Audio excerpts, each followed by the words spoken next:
I'm Miwa Messer. I'm the producer and host of Poured Over, and I am so happy to see these two dudes on the screen. And oh, right, now we're doing video. Jason Reynolds and Jason Griffin have created a couple of really amazing books. One came out earlier in 22 called Ain't Burned All the Bright. And the newest one is actually a revisited project, but we'll get there in a second. It's called My Name is Jason, Mine Too. So would each of you sort of separately say hello so we can have, and say your name too, so we have listeners who can key in on your voices? Of course. Hi, everybody. This is Jason Reynolds. And I'm Jason Griffin. I feel like our voices sound so similar. A little bit. I was just about to say, maybe I could talk like this just for the show. You know what? We'll figure it out. We'll totally figure it out. But it just speaks to the depth of your collaboration, though. You guys were college roommates. You've been working together for a million years. I mean, this book, the new book, was published first in 2009 when you first got to New York. Should I admit that it was Brooklyn? I mean, Brooklyn does have more cachet than New York these days, but you know. Bed-Stuy. Okay, Bed-Stuy. So you're living in Bed-Stuy, eating a lot of tuna. Eating a lot of tuna and a lot of ramen. And Cheerios. Deciding between paying the heat and eating. For sure. Which is a wild way to be making art. I mean, Jason, you are a poet and a writer, and the visual arts are not necessarily the first thing we think of when we think of you. And Jason Griffin, we're going to get to your audiobooks thing in a minute, but yeah, you're a reader, but the visual arts are really what drive you. Okay, so this is a collaboration that comes straight out of a deep-seated friendship, or what? How did that book come about in the first place? I'll take you back to the first time I saw this guy. I saw him at University of Maryland Black Student Union talent show, and he was performing spoken word. And I'd heard through the grapevine that there was this guy up there spitting his poetry, and he was only 15. And that really kind of like shocked me. I was like, but wait, is he in college or is he like visiting from a high school? He killed it. He brought the house down. Even at 15, he has the presence and kind of, I got to know him, and he has this feeling of like a grown man at 15 and the wisdom of one as well. So I went up to him after the show in the dining hall, grabbing some eats, and just introduced myself. I saw him sitting at the table, struck up conversation. And I have my ways of making intros. And I was like, hey, man, I saw you perform, and I really like your hat. It's dope. And it was like this crocheted kind of beanie, something you would see like Andre 3000 wear. And he was like, I made it. And then I sat down. I was like, okay, this is going to be interesting. I sat down next to him, and we picked up like old souls. It was like we had known each other for lifetimes, plural. And we were just chatting and getting to know each other. I could even fast forward from there. It was like, we had already known each other, and we decided I was a little bit older and I had some rank, and we were assigned dorms, and there was one building that had AC, and that was like a luxury. And I asked him if he wanted to be my roommate the following year, and then we started rooming together. And from there, it was like I would go to his poetry events, his poetry slams, and he would come to the arts. He would help me schlep art supplies to the Art Social building late at night, and he would just sit there and chill with me while I paint. So it was like this camaraderie early on, and recognizing like, not only do I think you're really cool, but you're also incredibly talented. And we just kind of hit it off. It was interesting though, right? Because like the other part of that story, right, from my perspective, is that there's this dude on campus that I saw, right? I'm a young dude. I'm a freshman. I just got to the campus. And so when you just get to university, and by the way, we're talking about a 40,000 student school, right? We're talking about a massive institution.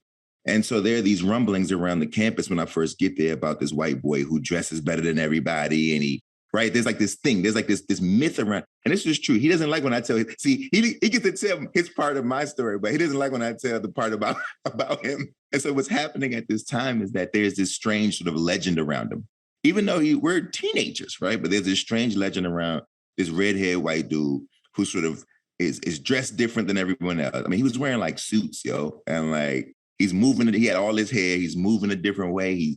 He all the girls like him, all the guys like him, right? One of these sort of people, we all know those people, the magnets, And so when I meet him and I realize that he's the guy that everybody's talking about, everything about him was true except for the stereotype of the asshole.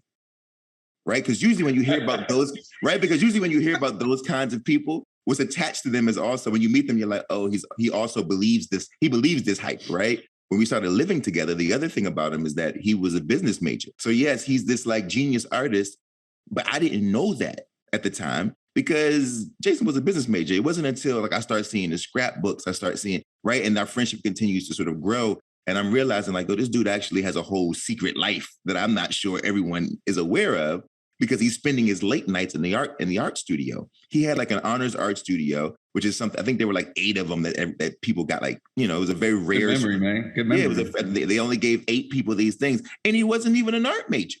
First time in history. but he got it. But he got an honors. But he got this fancy sort of studio and this access to the art to the art department.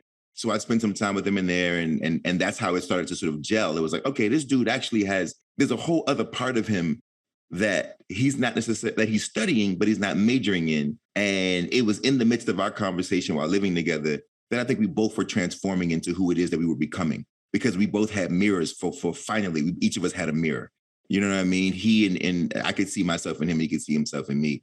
And it was then that we decided that one day we would make a book together. We said it cavalierly, right? We were going to make a book together. And a few years later, we started to make that book. Before My Name is Jason, by the way. There's a book that comes before that book. There's a great photo, actually, in My Name is Jason, mine too. And Jason Griffin, you're wearing an ascot. And I started to laugh so hard when I saw that photo, because my dad used to wear ascots, unironically, because it was the style. It was a long time ago.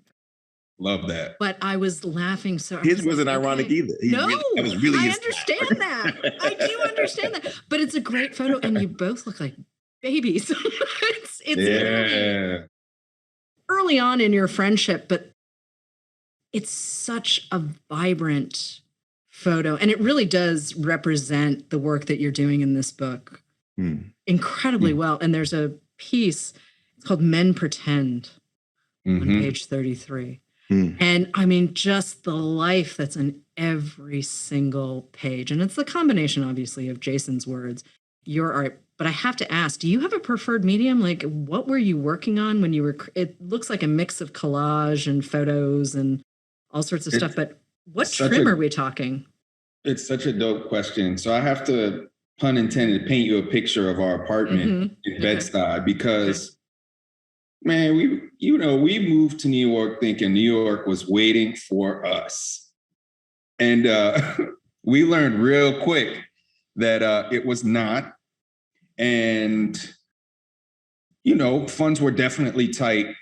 And there was decisions being made about, spending money on food or Subway to get into the city to try to hustle our self-published book, or rent, and so a lot of the materials that I was using were actually things that I was finding on the street. We moved to Bed-Stuy right when gentrification started to hit. And so there was a lot of discarded, especially old doors, discarded doors. And so that stands out as one of the mediums that, or one of the materials that I gravitated for out of necessity. I remember I painted on a checkbook because I never used it.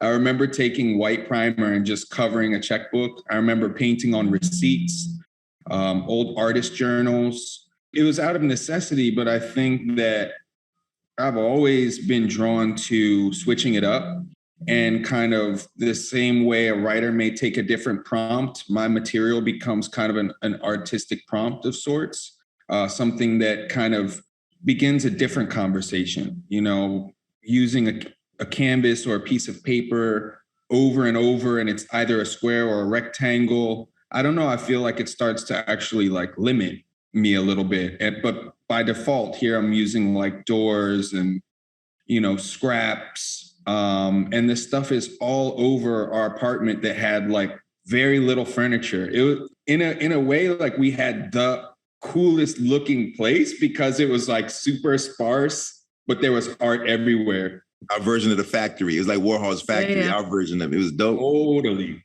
Right. Totally. So you're starting with the image that Jason creates, or you're starting with the words, or does it just depend on the piece and you sort of say, well, this is what we have and this is where we're going?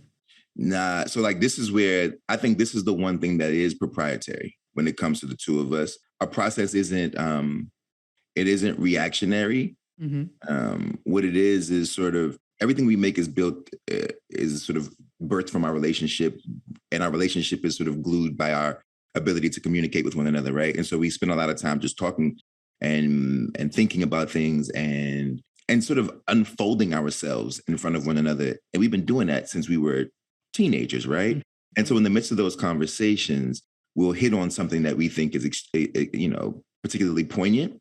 And then we'll say, okay, so like men pretend, right? Like, oh, okay, well, what is it about men who, why do we posture? Why do we, what does it mean to even be male or masculine or manly, if that's a thing, and the sort of strange nature of these things. And we're grappling with this as young people, right? And then we had that conversation, and then we go separate ways, mm-hmm. right? I make a thing, he makes a thing, and then we come back together and we just kind of like, let's see if because if we trust each other, and if our relationship is doing what our relationship is supposed to do, then like 9 times out of 10, our intuition will lead us to make something that is complementary to each other without us having to say, I'm going to write something and you draw a picture, or I'm going to draw a picture and then you write some words, or I'm going to paint this, right? Like, it's more like we've thought about these things. Let's make our own interpretation of these things and create a dual narrative that will share space and then just by proxy become a singular narrative. And so that's the process. It's more like improvisational jazz, and we're all going to play and we're going to see how this thing fits in, just based on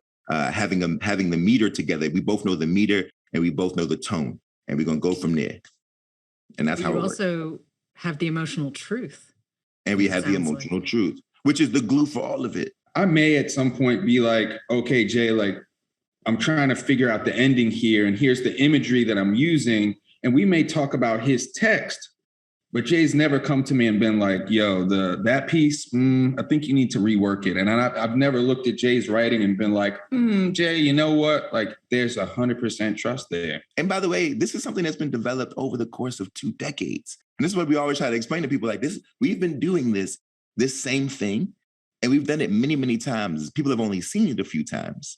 But there are many, many, many, many, many versions of this tucked away in drawers that no one will ever see, of us trying to work out this and practice this and exercise this particular skill set. And I want to come back to something you said a second ago about trust, because that's not something that men are always given space to talk about. I mean, it seems like the definition of masculinity is beginning to evolve. And I mean, we're making more space for fatherhood, for instance. We're making more space for men to be able to talk about emotional truths and not just walk around with everything bottled up.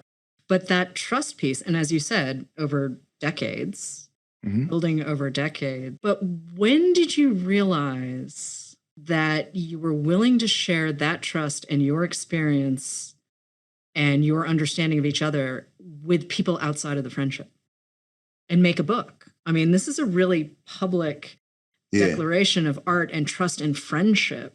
My theory is that everyone is searching for permission. I actually don't find it that frightening. I think that human beings are always attracted to the honesty in other human beings, even if it activates an honesty in them that makes them uncomfortable. I think we naturally are looking for it because we're looking for validation and permission. I'll tell you a prime example, right? When we were in college, I learned how to crochet when I was a kid, hence that hat that I had on, right? I was taught by one of my mother's friends because I was always a little funky, right? I was always sort of that kid that was, it was like, if this was the center, I was a little bit to the left, always, right? And when I got to college, I had a million of these hats and bags and everything that I had made. Jason and I hung out with, neighborhood dudes, right? The kind of cats who, they wanted to go to the bar, watch the game. And we did those things because Jason and I are also those guys. Right at the same time, we were also, beer and nachos and the football game and right, all the things, right? And over time, these neighborhood dudes all wanted to and did learn how to crochet.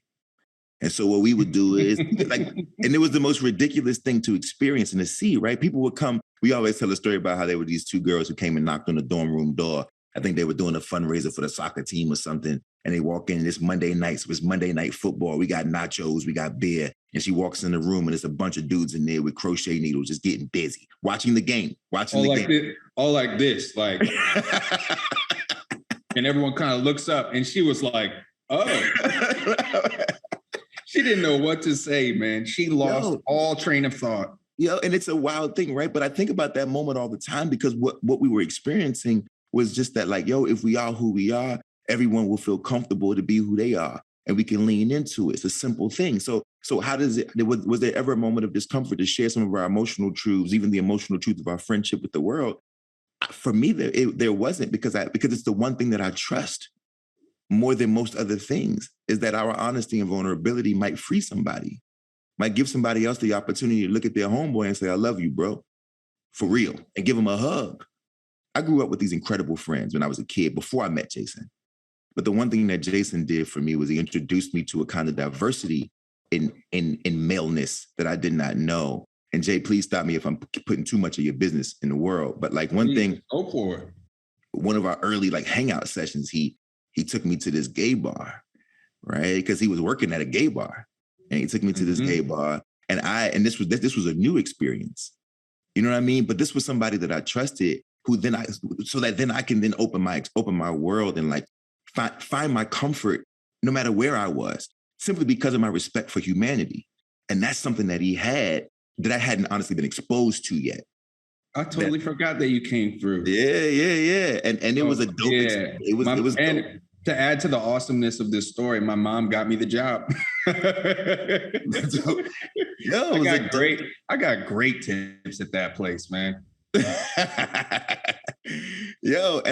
my dad, so my mom is now married to a woman, and my dad, who was a preacher, he came too. He brought his wife, he brought my stepmom there. They would come just kick it at the bar. Everybody was welcome. So imagine what that's like, right? I'm meeting a dude for the first time who has a parent in a same-sex relationship, which I had not experienced, and his father's a religious man simultaneously. And it all is working. It all seems to be good, right? And I think that alone helped me. It gave me access to possibility when it came to just human respect, right? And so it's easy to do this kind of work because we've been doing it for so long. You know what I mean? Absolutely, because there's also a really lovely gentleness to the story. It's just kind of like, well, here we are. It was Tuesday. We did a thing. And I think we lose sight of that when we're, human beings. We're trying to sort of slot things into boxes and process experience and give it a name. We're always trying to give something a name. And some things maybe don't need a name. Some things maybe just need to be a response to a beautiful image. Some things, I mean, I'm really lucky. I get to walk to work. So I see crazy, beautiful things every single day.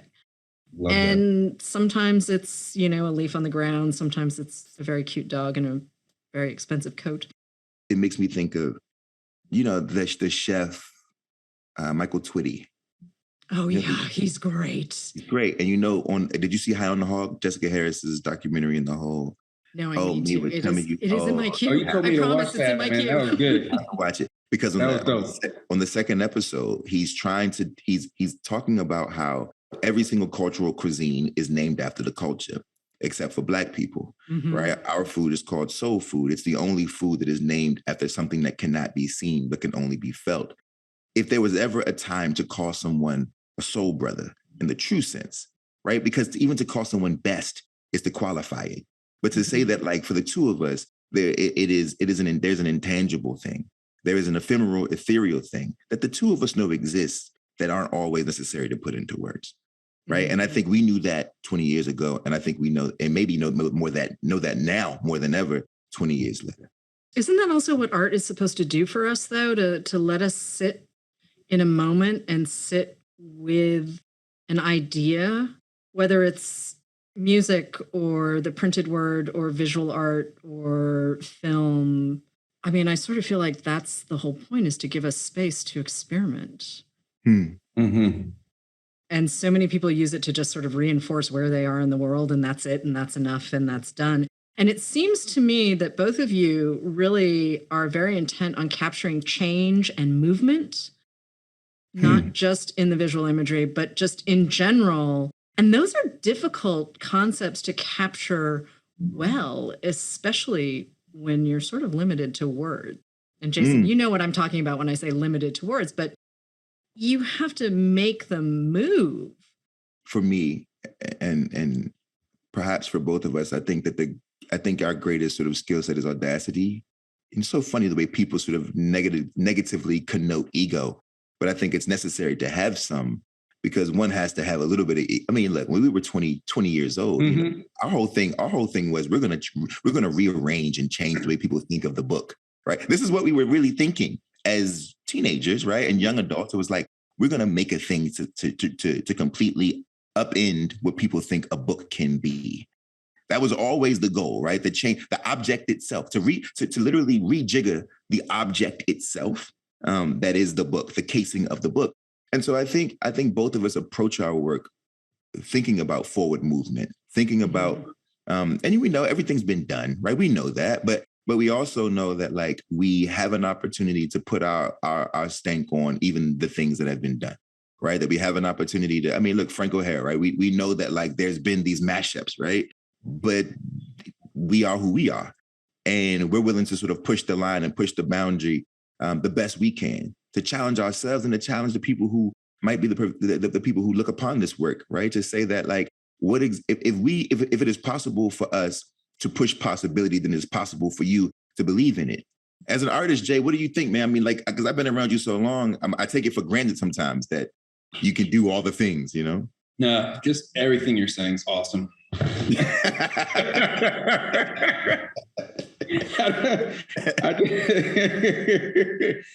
I mean, like the one thing that came to mind while you were talking was just like, you know, our audacity, and looking back and thanking our 20-something-year-old selves for having that. We've talked about even, you know, both of us kind of chasing that part of ourselves too. I think that what we create is ever evolving, not to be cliche, but because we're ever evolving and we're trying to share that with each other and level each other up. There's a desire, and I don't know, I wouldn't say a healthy competition, maybe. It's more like, if he can help me or if I can help him, then we help ourselves. Or if I can help myself, then I'm going to help the collaboration. You know, it's like rising tide, right? Rising tide. Rising tide, man. Rising tide. Come on. Exactly. I don't compete with him, but his work and his work ethic and his thought process behind his work inspires me. How about that, right? So like and I'll tell you, Miwa, when we first started, I tell people this all the time. People always say like, Jay, you've written all this stuff, you've done all this work, thanks to Jason Griffin. So like my work ethic, right, was activated, if not overloaded, by working with Jason Griffin. Because when we were young and we were living together, you know, I would be working, it'd be like 9 o'clock at night. We're working, have a bag of chips for dinner, drink a 40 ounce, right? Like that's what it was, right? And then around like midnight, barbecue chips. Around midnight, my eyes are a little heavy, but Jason's in the kitchen on the floor, on the kitchen floor, and he's painting, right? He's got his headphones on, or he's listening to music and he's just doing his thing. But it's midnight and I'm looking at him and he don't seem tired. I'm a little tired. Okay, at 1 o'clock comes and I'm like, okay, he don't seem tired yet. But I'm really tired now. Okay, Jay, I'm gonna go to bed. I wake up in the morning and he's already down there. And I'm thinking to myself, wait a minute, there's no way that this person can work this hard on something that we don't even know is going to bear fruit. But he's just pouring into it, faithful to the process in a way that no one I've ever seen. And so what did I have to do? I had to tighten up because I refused to be outworked. Right. And so then I started doing the same thing. And now 20 years later, this is what it looks like, you know. And we're talking about a guy who created 1,000 pieces of art. So you could pick 380 for Ain't Burned All the Bright. I mean, that's not nothing. And I want to point out, too, that you were using the pocket-sized moleskins for Yeah. each piece of art. And yet that book, all of the work in that book feels much bigger than a pocket-sized moleskin with lines on it. And I love the fact that you use the line. I mean, how many of us were running around, destroying notebooks, whether it was doodling or drawing or poems or lyrics or what have you. So the idea that that was what you used for that book and the found materials that you use for My Name is Jason, Mine Too, it's really exciting to see that there are genuinely no limits in what you're doing. I think that's really important. Yeah, that push. But I also, it sounds kind of romantic, or, oh, you made 1,000 pieces and you chose 3. Part of it is because there's a bit of kind of stumbling into things in the studio. Most of the times I don't know what I'm doing. And I use kind of the numbers game as a way to keep myself loose and to keep myself kind of not too precious. And so, it's, again, it's like by default, when Reynolds would send me something from Ain't Burned All the Bright, so he sent me a breath at a time. And in the first breath, I put up a bunch of spreads on my wall here. And I just started to almost play like a matching game where I would take an image and then I would hold it up and I would have text maybe written on a piece of tape that I put on the piece. And I'd just think about it. I'd be like, doesn't quite match. And then I'd maybe move it over and, I'd be laying in bed at night and I'd have this idea of like the perfect piece for this one sentence in the book. I'd come in, I'd execute the piece, I'd put it up on the wall, I'd put the words on top of it, and it didn't work.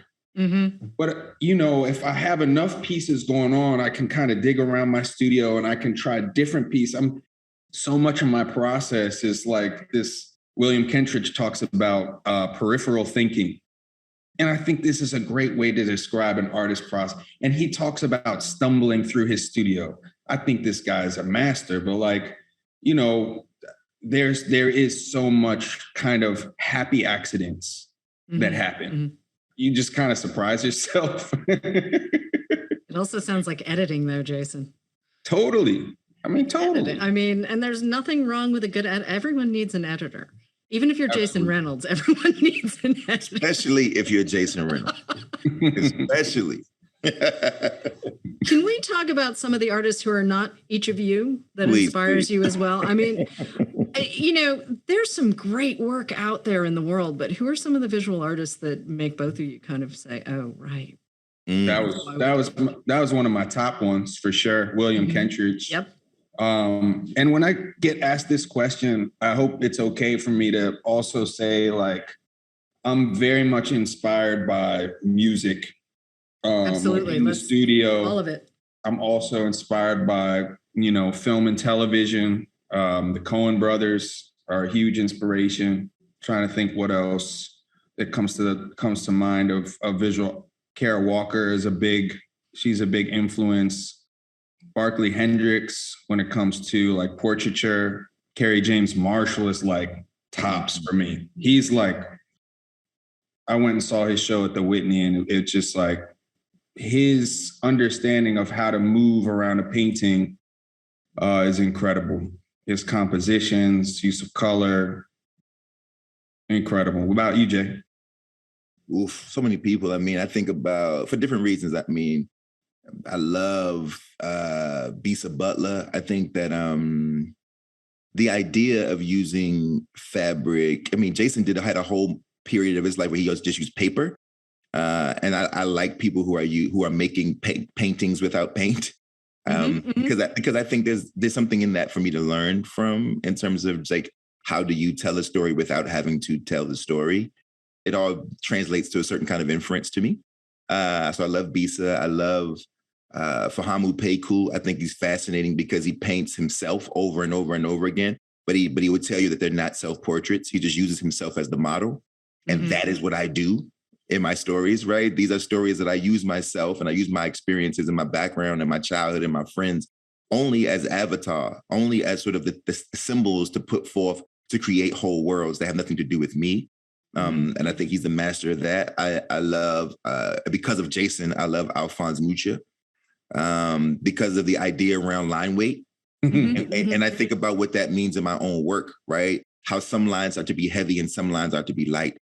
That's all of my writing is about that, right? Like moderating line weight. And I think about Alphonse Mucha. There's so, these young artists that I love, like Geo Swaby and I mean, like these young geniuses that are coming up. Geo Swaby uses just needle and thread, or Yo-Yo Lander, who uses a sort of fresh form of mosaic work, right?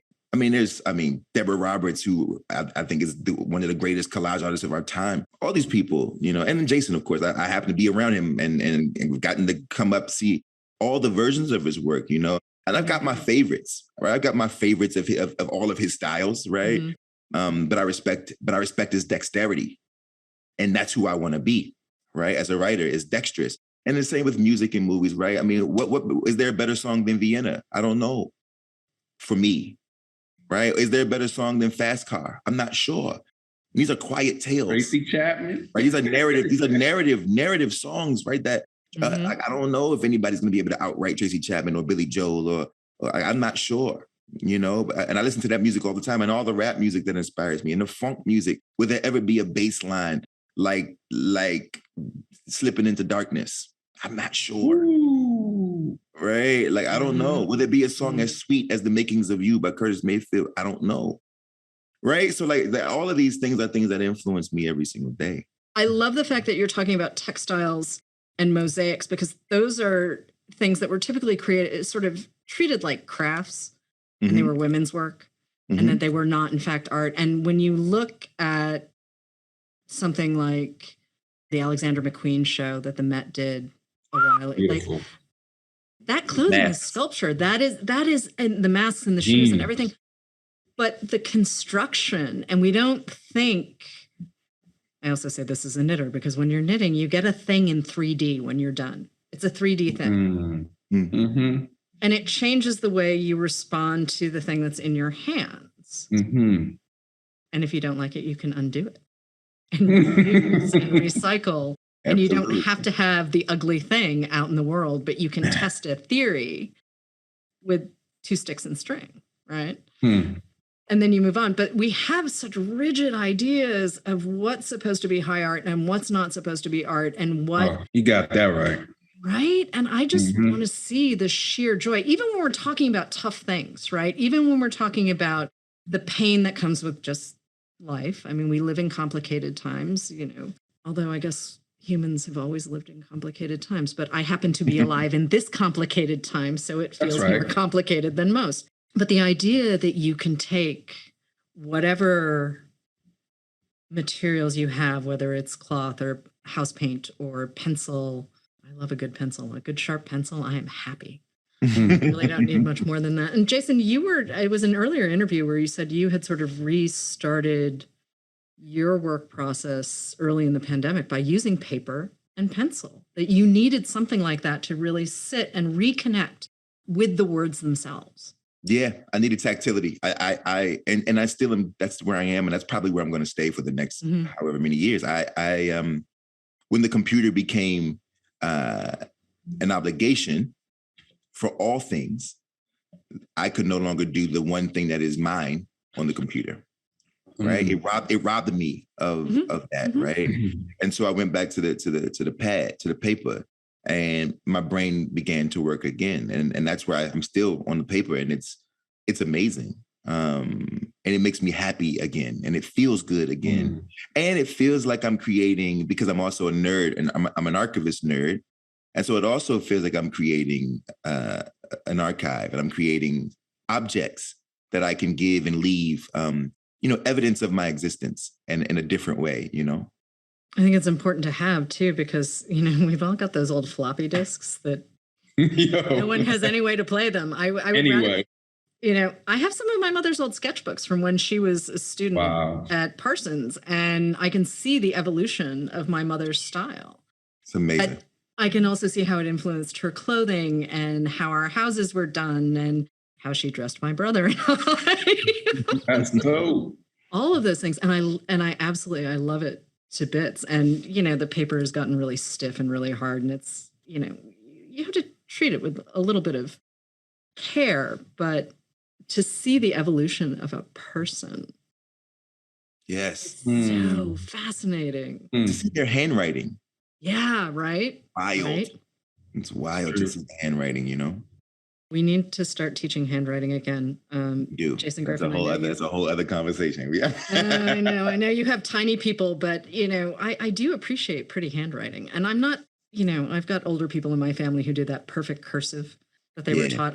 At this point, I'd settle for legible. Yeah. But, you know what? My handwriting is terrible. And really? It's terrible. And guess what else it is? It's mine. Yep. It's a fingerprint. It's mine. It's only mine. Right. And so I'm even okay with the mess that it is, the scratch that it is, because when I'm out of here, there will be no mistaking it. It belongs to me. It belongs to me. You know what I mean? Mm-hmm. I do. I got boxes and boxes and boxes of sketches and things. And every so once in a while, I'll pull out, I'll be like, oh, Jay, I can tell your handwriting like that.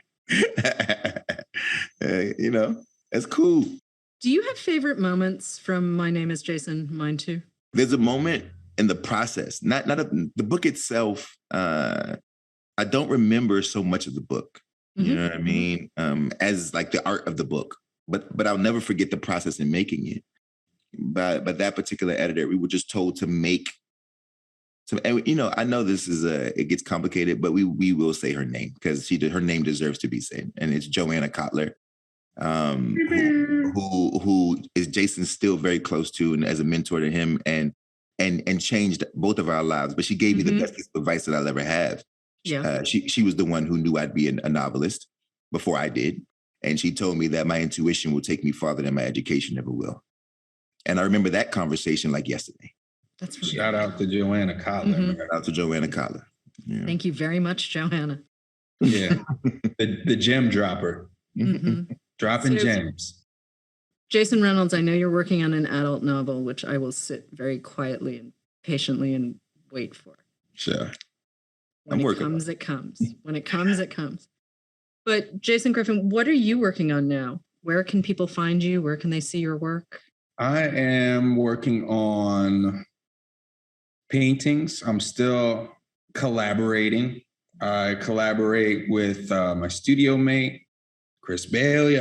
I collaborate with my friend Travis Lindquist in Brooklyn, or actually he's in the city now. Stephen DeLute in The Hague. And we're trying to put some stuff together. We're kind of in like incubator phases right now of like, we just finished this big project. Ain't Burned All the Bright was a big one. A lot of work went into that. And kind of coming out of it, I tried to reserve that question, what's next, and just give myself a chance to explore. And so, you can kind of see there's a lot going on in my studio right now. There's like new projects started everywhere, just messing around with different things, different textures. This is made with spackle and spray paint. But I'm definitely just like feeling around, just kind of like seeing where it takes me. This is like my diary in here. And I'm just taking notes right now.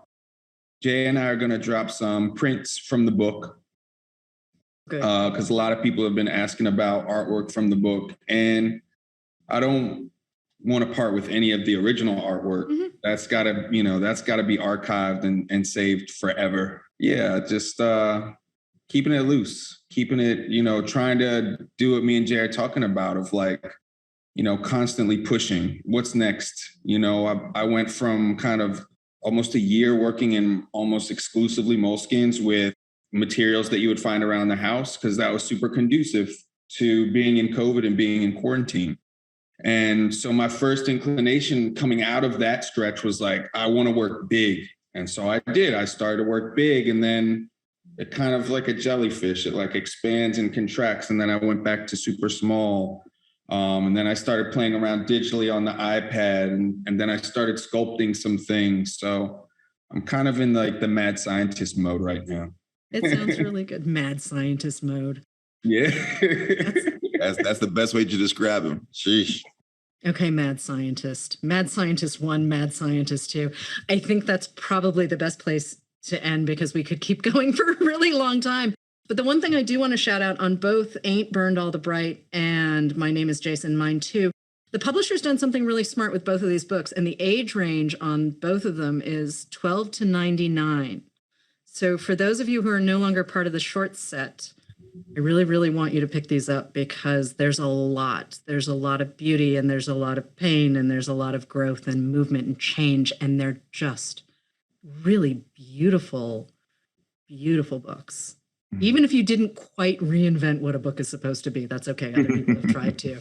They're really, really beautiful. So thank you, Jason Reynolds. Thank you, Jason Griffin. This has been a lot of fun. We appreciate you. Thank you so much for having me. Hello, readers. It's time for another TBR Topoff, where we recommend books to pick up when you stop in for your copy of My Name is Jason, Mine Too. I'm Mark. I'm coming to you from my Barnes & Noble store in Cincinnati, and I am joined by my buddy Becky. Hello, Becky. Hello. So we've got a couple of books to talk about today. I'm going to go ahead and jump right in. The one that I chose makes me laugh out loud. I can open to any page and have a great time. It is a book called God Level Knowledge Darts by Jesus and Marrow. These guys you may recognize from their Bodega Boys podcast. They also have a late night show on Showtime. And really every experience with these two amazing fellows are always funny. Their podcast, their show, this book, all feels like you are eavesdropping on a conversation between two buddies who can't just stop talking to each other about the most inane and amazing subjects. So they both grew up in the Bronx. They met in summer school and have had this long-held, very fast friendship that developed into this almost telepathic shorthand communication where they not necessarily finish each other's sentences, but they just are on the same page so perfectly well. And it brings up all of these feelings of those very best friends that I think anybody can relate to. The book is peppered with all kinds of topics. So they talk about drug use. They talk about toxic masculinity. They talk about relationships. They talk about crime, pretty much everything under the sun. And it's told in their very, very funny way. I love these guys so much. They're so much fun. And they also have this really great frankness about the way that they approach subjects. They don't shy away from topics at all. But you can at least be assured that there will be some sort of belly laugh involved at whatever topic they veer towards. So please check out God Level Knowledge Darts by Jesus and Marrow. Becky, do you have one for us?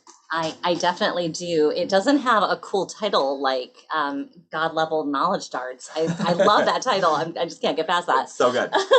I do have to say, though, we are, again, like-minded in what we chose because I also went with a book by two friends who do a podcast. Yeah, crazy. Anyway, so the book that I chose is called Big Friendship, How We Keep Each Other Close by Aminatu Sow and Anne Friedman. And you may know them from the Call Your Girlfriend podcast that ran from 2014 until actually just the beginning of this year. This is just a great book. It follows their relationship from becoming friends, basically the first decade of their friendship. And it talks about the highs and the lows. And it really just discusses what it is to be a long-term big friendship. So what they're talking about with big friendship is long-term, is something that extends beyond, location, beyond similar life cycles or anything like that. It's a long-term relationship, and it really fills a gap. I think that is that you can find in relationship books. A lot of them are about those romantic relationships that we're all looking for, hoping for, and there aren't a lot of books about just a platonic friendship. And this book definitely is fantastic in kind of just talking about. Sometimes you have to fight for it. Sometimes you really just you need to make the time. You need to put in the work. But then the rewards are fantastic. So these two have been friends for a long time. They moved across the country from each other. And actually, that's what spurred their podcast to start. It was just their weekly catch-up phone calls. And so the book is just kind of continues with that. If you're familiar with their podcast, you're going to definitely love the book. But even if you're not, if you just want to kind of know a little bit more about what it takes to really kind of develop and hold on to those friendships beyond anything, that life may throw at you. Big Friendships is a fantastic read. So I think that's it. Oh my that gosh. is it. And what a perfect episode too, because Becky and I have known each other for a very long time. Very long time. We have a decade plus, and various so. Barnes and Noble stores, and we're fast friends pretty much moment one. Yes. So what a perfect episode for us to be a part of. Thank you everybody for listening to and watching Poured Over. Please make sure to support us with a rating and a subscription, and you can follow us at Barnes & Noble. My name is Mark, and you can follow my home store at BN Westchester. I am joined by Becky, who is incredible, and I love her so very much. Oh my God, love you too. You're the best. Thank you, everybody. Happy reading. Happy reading. Bye. Poured Over is a Barnes & Noble production. The show is available on Apple, Spotify, and Stitcher. Please rate and review us wherever you listen to podcasts.